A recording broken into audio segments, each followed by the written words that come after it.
اچھا علی بھائی، اکثر ہم ابھی آپ کا جو باہر حلف نامہ ہے اس پہ بھی لکھا ہوا ہے کہ ہم کسی کو نہ تو مناظرے کی دعوت دیتے ہیں نہ اس کے لیے بلاتے ہیں، لیکن یوٹیوب پہ تو مناظری بحث ہوتی ہے. کبھی مفتی طارق مسعود صاحب کہتے ہیں کہ میں جہلم کے باہر کھڑا ہوں، جو ہے مرزا صاحب نظر نہیں آ رہے، پھر آپ کی جانب سے ایک وہ بیان آتا ہے. انجینئر صاحب کو پیغام دینا چاہتا ہوں کہ میں جہلم آ چکا ہوں. ان عقائد پر جو 3 عقائد آپ نے ہائی لائٹ کیے، ان 3 عقائد پر آپ سے انشاءاللہ میں 1.5 گھنٹہ بات چیت کروں. تو کیا یہ چکر کیا ہے جو ایک عجیب سی جنگ چھڑی ہوتی ہے؟ نہیں، وہ تو چیپٹر کلوز ہو چکا. وہ مناظرہ نہیں تھا، وہ ملاقات تھی. مناظرہ نہیں تھا.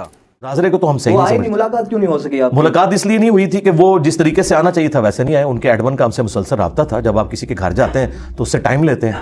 یہ تو نہیں ہوتا کہ آپ کو اگر آپ کہاں سے آئے؟ لاہور سے. میں لاہور جا کے تو چپرجی کے پاس کھڑا ہو جاؤں اور میں کہوں وجاد نکل باہر، میں آ گیا ملاقات آستے. میرا یہ کلپ جب میرے چینل پہ اپلوڈ ہوگا تو میں 48 گھنٹے جہلم کے اندر بیٹھ کے انتظار کروں گا انجینئر صاحب کے رپلائی کا.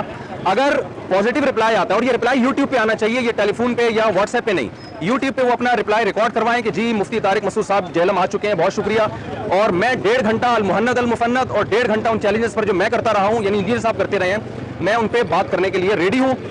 اور مولانا طارق مسعود صاحب نے، مفتی طارق مسعود صاحب نے جو نمبر شیئر کیا اپنے نمائندے کا، میں اپنے نمائندے کے ذریعے اس نمبر پہ رابطہ کر کے. پہلے رابطہ نہیں تھا ان کا آپ سے؟ نہیں، رابطہ تو ان کا اتنے عرصے سے ہے. ان کے ایڈمن کا مسلسل رابطہ ہے، ٹھیک ہے.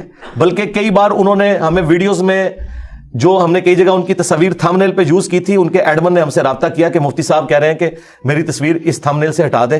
میں دیوبندیوں کے اس ایشو کو اپنی ذات کے اعتبار سے آن نہیں کرتا، آپ کسی دیوبندی مولوی کی تصویر لگائیں. تو میں نے ان کے کہنے پہ وہ تصویریں بھی ہٹائیں. تو یہ رابطے میں تھے.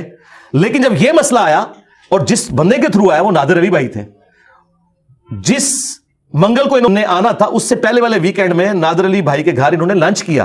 نادر علی بھائی نے پوچھا کہ وہ جہلم میں جانا تھا، ہم نے بتایا میں نے بھی آپ کے ساتھ جانا ہے، حالانکہ پلان کر چکے تھے آنے کا.